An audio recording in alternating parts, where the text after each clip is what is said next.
Sasakyan tayo. Ay, pasasakyan na naman tayo. Alright.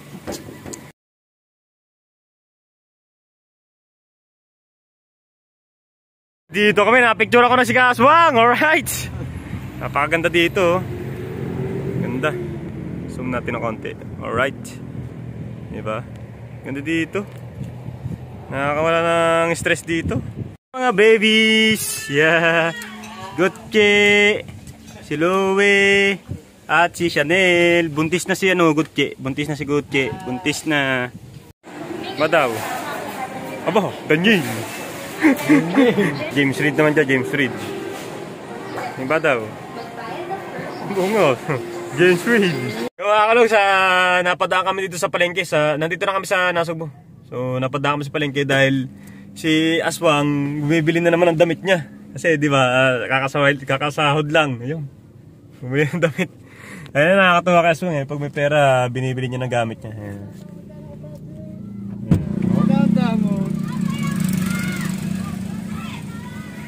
Namili na naman si Kaswang! Ayos! Nakalog sa good morning, ayan. Sasakyan tayo. Ay, pasasakyan na naman tayo, alright.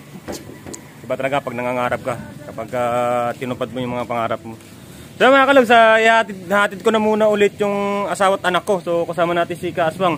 Si Caronel hindi makakasama dahil may asikasuhin siya. Yung ano natin, yung kitang natin, dadagdagan niya kasi mag-aarya tayo mamayang madaling araw.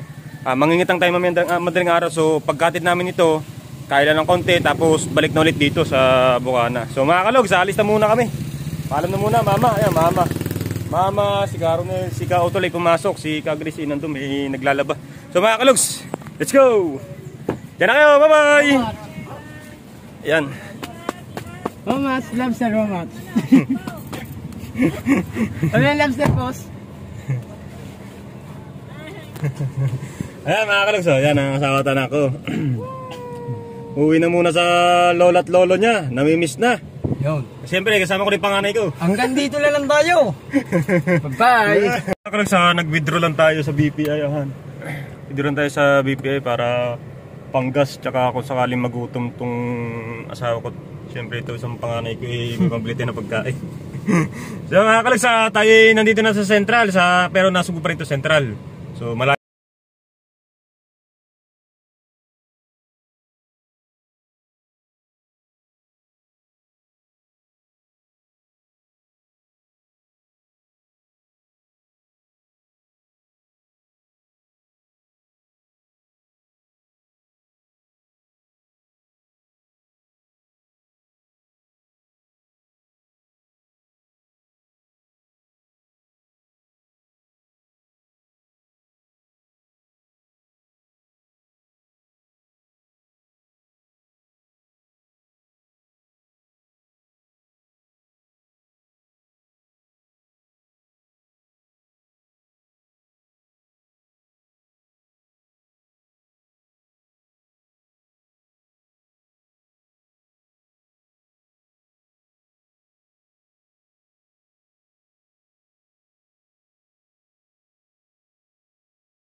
Kalog, nandito tayo sa boundary. So bibili tayo ng baka, pasulubong sa nanay at tatay. Siyempre para pagdating natin ito may kainin din tayo. Turog na yung baby namin. So ano, ito yung pera. May pera. Bigyan yung baka. Baka sakali. Bigyan baka si Aswang. Bigyan yung baka, baka sakali ako gumandang lalaki. Yun, so let's go. Bibili tayo ng baka. Let's go.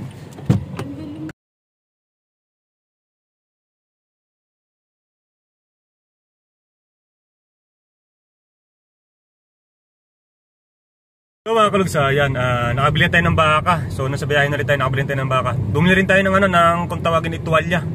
Puti na, basta tuwalya ng sa baka. Isang kilong laman at buto ng baka, tapos 1 kilo ng tuwalya. So dito sa may Tagaytay, medyo mura lang yung kilo ng baka dito, ano lang, 270. yung kilo ng baka kasama butot laman. Tapos yung tuwalya 270 rin ng kilo. So hindi ko na itanong yung pang bulalo kung magkano kilo. Alam ko medyo mahal yun, pang bulalo. Kasi yun talaga yung dinadali talaga sa baka eh. So yan, nandito na tayo sa Twin Lakes. Yan. So bababa kami ni Aswang dito sa Twin Lakes kasi parang gusto magpa-picture ni Aswang dito eh.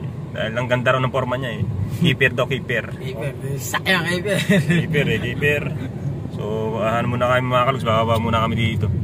Picturean ko lang si Aswang. Tara, tara, tara. Ito Aswang, dito. Dito ko tabi picturean. Ganda dito oh. Twin Lakes tayo. Okay, dito ko pipicture si Kaswa para ano, mas malupit ang ano, pang ano. Ganda kasi dito eh. Ayan ang view. So tanghaling tapat, ang lamig pa rin. Ayan, ang ganda ng view. Wow. Ganda diba? So picture ko muna si Kaswa mga kalugs yun.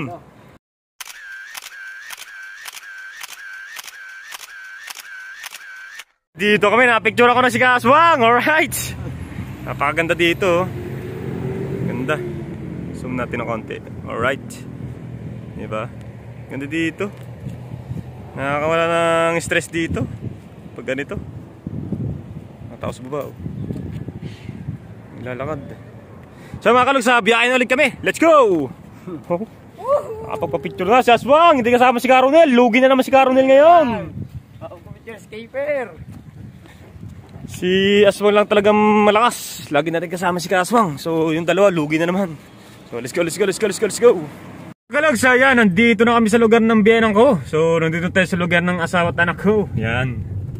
Pasok tayo. Kako tayo ng gamit sa loob. Sana may pagkain. Gutom na kami ni Aswang. Let's go. Mga babies, Gutche, si Lowe, at si Chanel. Buntis na si ano, Gutche. Buntis na si Gutche. Buntis na. Blah. Kiss daddy. Kiss. Kiss. So mga kalugsa, nandito na kami sa bahay. Nagluluto tayo ng ulam. Yun. Bahala na kung anong klaseng luto ito. Basta baka, yun. Nilagyan natin ng konting paminta at asin. Tsaka yung garlic powder, yun lang. Tsaka yung seasoning. Diba? Para siyang ano ngayon. Tapa. Sarap. Alright. So, kakain muna kami mga kalugs. Gutom. Grocery kami mga kalugs. Hindi lang ako makapag-video na maayos dahil may music. So bago kami umuwi ni Aswang sa Nasugbo, Batangas, sa Barangay Bukana, nag-grocery muna namin yung sawatan ng ko at mga nantate. So yun, sa ano kami, nasa Pure Gold. Aswang. Oh. Hi boss. So grocery muna kami mga kalugs. Di ako makapag-video na maayos dahil may sounds. Madaw. Aba, ganyan. Yeah, pili. Ganyan, ito kanina, pogi ka dito eh. Ito James Reid naman dyan, James Reid. Yung ba daw? Oo, James Reid. So mga kalugs, bibili sana kami ng salamin. Kaso nga lang, ang mahal pala ng salamin dito yun, no?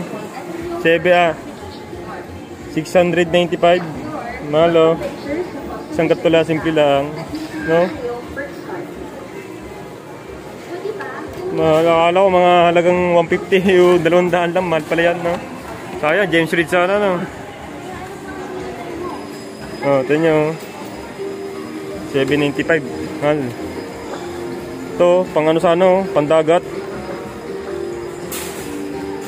Ayos.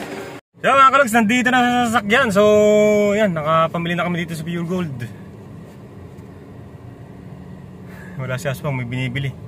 So yan mga kalugs, let's go! Entrance. Maligaw yun si Aswang, ah. Saan kaya yun? So mga kalugs, sunduin natin si Aswang at ihati na natin ang asawa ko sa kanila. Tapos after no, mga 3 PM, uwi na kami ni Aswang. Dahil ay may mission pa tayong gagawin. magkikitang tayo, kitang adventure. So mga kalog, sundin natin si Aswang, let's go! Si Aswang, yan. Saan ka ba galing? Nag-ikot. So mga kalog, sa uwi na tayo. Si Mrs. Tara. Nandito na tayo sa bahay, so magpapaalam na tayo dahil tayo pa uwi na. Kasi baka gabihin tayo sa kalsada. So paalam na mga babies. So buntis si Gucci. Kailan kaya mga anak tong baby Gucci namin na to. Buntis. Ito hindi mabuntis, yung nanay nila hindi mabuntis si Chanel. So mga kalaws, Magdangan na kayo na isa.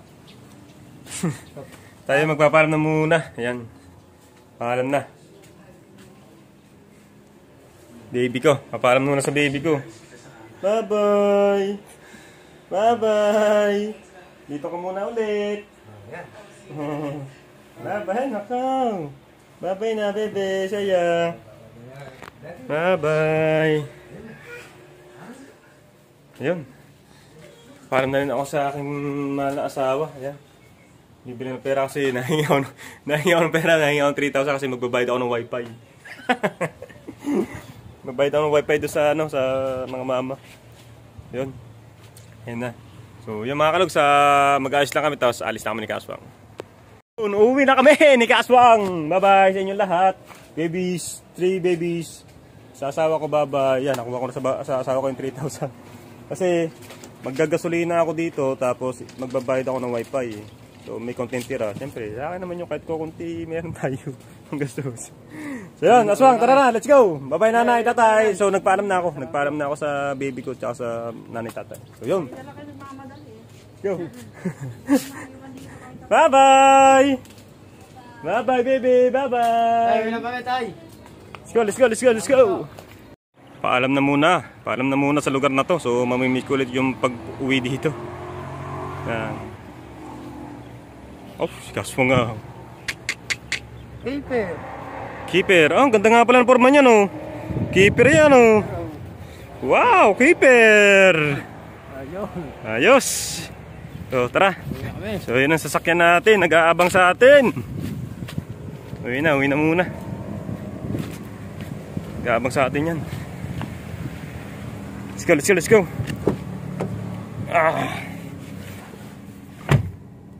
Skipper, oh. Idol na idol niya si Keeper eh. Yung porma ni Keeper daw eh. Oh. Salamin pa oh. Oh, let's go! So ayan mga kalugsa, kami ipauwi na sa Nasugbu, Batangas sa Barangay Bukana. So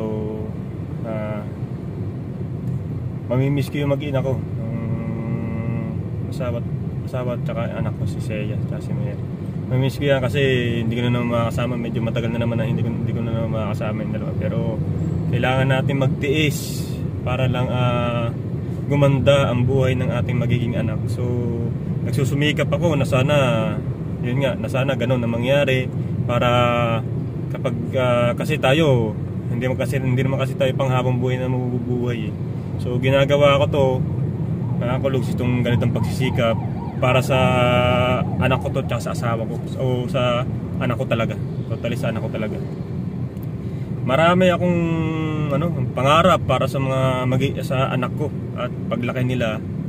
Yun, ganun. Sila na yung magpapatuloy kung ano mangyari na sa buhay ko. So, yun ang mga pangarap ko mga kalug. So, talagang mamimiss ko yung dalawang mag-ina na yan. Siyempre, antay-antayin na natin yung yung pagbubuntis ng asawa ko. Sana lalaki. Kasi pangarap ko magkameron ng anak na lalaki. Yung kapatid ko kasi si Kautol, si Dalabasa, walang anak na lalaki, tatlong anak pero lahat yung babae, Tres Marias. So si Caronil naman, Tres Marias din yung anak, pero ito buntis na ulit daw. So pangarap niya rin daw magkameron ng isang anak na lalaki. Para daw pag daw na yung lalaki na yun, baka daw doon na maputol lahat, kumbaga wala na, hindi na magbubuntis yung asawa niya, ganun. Baga, hindi na para madagdagan pa kasi nakalalaki na. So yun din ang pangarap ko, sana itong nasa tiyan ng asawa ko o pangalawang anak namin sana maging lalaki na. Para siyempre hindi na natin susundan. Alam naman natin kung gaano kahirap ang buhay ngayon, di ba mga kalug? So yun, nagbibideo ako habang nagda-drive tayo, pero okay lang naman, safety naman, hindi naman makabilis yung takbo natin. Kaya yung si Boss Aswang ko medyo ano lang, compatible kumbaga hindi siya naano sa trade natin. So mga kalog, tapusin ko na itong pagdadrive natin ito, dire-diretso na to, wala nang hintuan to. So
mga kalog, napadaan kami dito sa palengke, nandito na kami sa Nasugbo.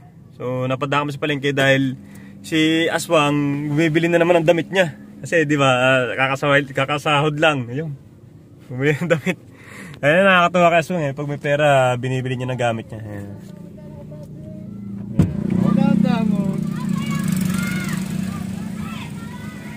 Namili na naman si Aswang! Ayos, para may damit. Damit ko lahat malibag pa, babukas pa mga paglaba. Namili si Aswang. So uwi na kami, malapit na kami. Dito na kami sa palengke. Dumala kami dito gawa ng bibili to siyang damit. So yun, let's go. Welcome to Barangay Vulcana, Nasugbo. Alright, so nandito na tayo sa lugar natin kung saan tayo pinanganak. So yun, pasok lang mga tune. Pasok lang. So malapit na tayo. Pasok mga suki, Impression Divisoria. Ito yung sikat na school dito sa Nasugbo, Batangas. Yan. Yan. Batangas State University, BSU. Alright. So yan ang isa sa sikat dito sa school dito sa lalawigan ng Nasugbo. So tara, let's go! Alex, nandito na tayo. Alright, so yun, nakarating din tayo ng ligtas. Maraming salamat sa sasakyan na ito. Inuwi tayo ng ligtas. Siyempre, maraming salamat sa may-ari na sasakyan ito, kay Morlan. Yeah, maraming salamat sa idol. Yeah, thank you. So, kukuha lang kami ng motor kasi isasoli na namin itong sasakyan na to kay Morlan. Doon pa kasi yung sa Barangay Dos. So, kaya kami kukuha ng motor. Si Aswang dadalhin niyo yung motor para pag sinuuli ko ito, kay Aswang na ako angkas pa uwi dito. So, yun! Maraming salamat sa panonood nyo mga kalugsa. Sana kahit pa paano may naipakita akong magandang view kahit pa paano sa dinaanan natin na yan. So, yun. At maraming salamat sa Lord at naihatid natin ang ligtas ng asawa at anak ko. So, naiuwi rin kami ng ligtas. Maraming salamat. So, syempre, sobra akong mamimiss yung mag-ina kong yan. So, dapat soon. So, mga kalugs, ang pinakamaganda kasi tayo, 'di ba, may mga kanya-kanyang tayong pangarap. So sana yung pangarap na to ay sana matupad ko. Diretso na. Yung pangarap ko para sa anak at asawa ko, sana po magtuloy-tuloy na. Kasi wala naman akong pangarap sa sarili ko. Ang pangarap ko lang sa sarili ko yung mabigyan ko ng magandang buhay ang anak ko. So yun, kaya lahat ng bagay ginagawa ko para lang mangyari sana yun. Sana mangyari po. So yun, maraming salamat dyan. Thank you po. Hanggang dito na lang ang aming biyani Kaswang for today. Woo!